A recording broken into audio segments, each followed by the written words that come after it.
I want to tell you about a guy I know. Not the best looking, not the richest, not the funniest person in any room he walked into, but every woman he ever spent more than 20 minutes with ended up thinking about him for days after. I watched it happen multiple times before I finally asked him what he was doing differently. He looked at me like the answer was obvious. I just make them feel like the most interesting person alive, and then I leave. That was it. That was the whole thing. And when I went back to the psychology research, I found out he was accidentally doing 4 of the most powerful things the human brain responds to in terms of emotional imprinting. Because here's what nobody tells you. You don't make someone think about you by being impressive. You make someone think about you by triggering specific psychological responses that the brain keeps returning to long after you're gone. Here's exactly how it works. Number 1, the unfinished story effect. Psychologists have known since 1927 about something called the Zeigarnik Effect. Your brain is wired to remember incomplete things far more powerfully than complete ones. Finished experiences get filed away. Unfinished ones stay active, looping, pulling your attention back. Most men make the same mistake. They give everything in one conversation. Every story, every accomplishment, every interesting thing about themselves.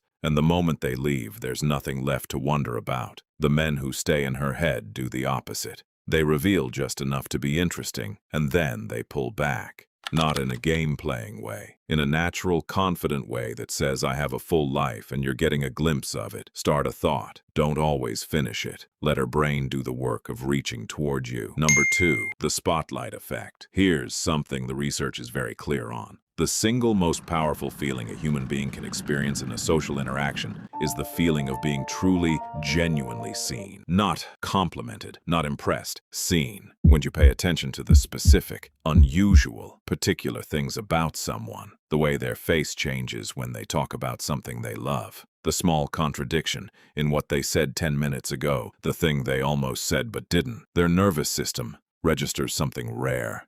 This person is actually paying attention to me.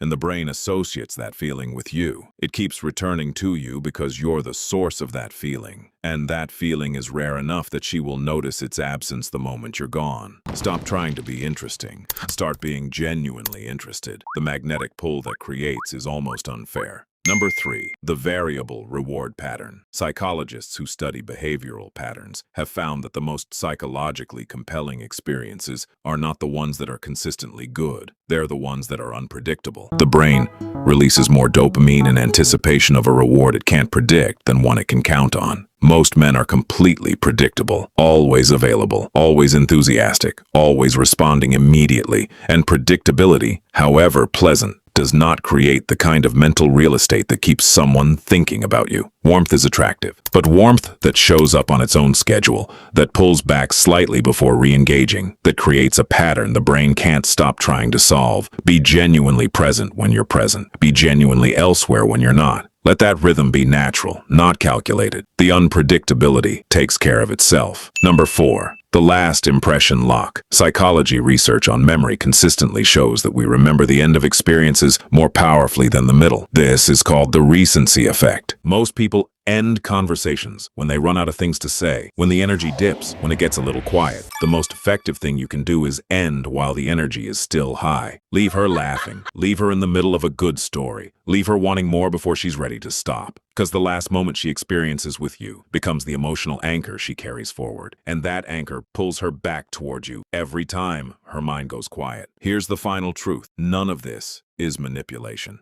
Manipulation is pretending to be someone you're not to get something you don't deserve. This is psychology. Understanding how human connection actually forms and choosing to show up in a way that honors it. The men who stay in women's minds aren't performing. They're just more present, more curious, and more aware of how emotional memory actually works. And now, so are you. Subscribe, because this is just the beginning.